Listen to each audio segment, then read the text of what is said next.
Matthew Drawbut is bewildered. He's concerned not about his work, but his experiences.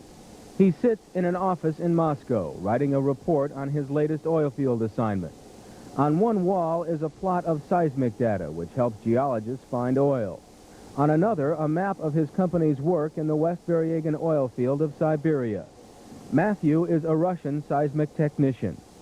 MD Size, his company, is a Soviet-American joint venture providing oil field services for Western companies.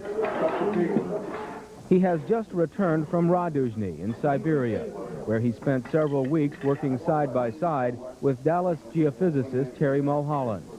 The more Matthew works with Americans, the more the shortcomings of the Soviet system are obvious to him. But I don't know. He says he doesn't know when or if Soviets will be able to equal Americans in the quality of their work.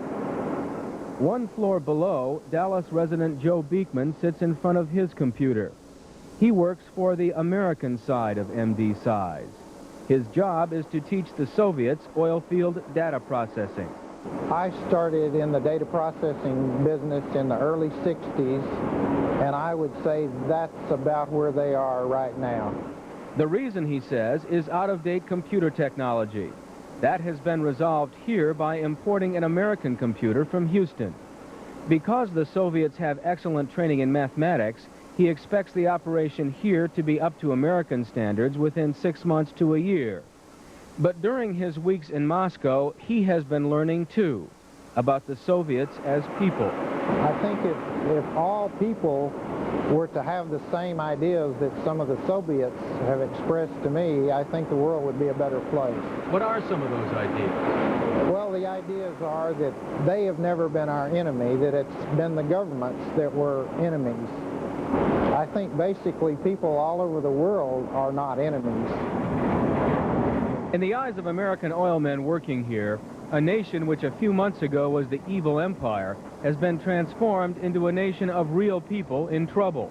It's very difficult to explain the heartache you have for these people sometimes. I work with them every day, and some of them are close friends now. In Siberia, George McLean. When we see the tremendous problems they're having here, it's been left behind as a result of the years and years of socialism here. It's almost heartbreaking to see people like ourselves in this situation and not being able to really help them in any way. I'll just come back over here and check it after a while. The Americans will be able to help if their drive to develop petroleum succeeds.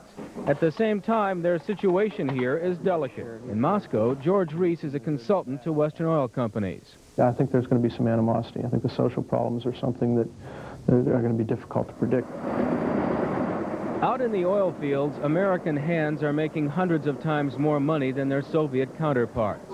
While the Americans in Siberia return each night to a full meal and a clean bed, the natives in Raduzhny make their way toward bleak tenements and dilapidated rooming houses, or houses like these made out of oil tanks.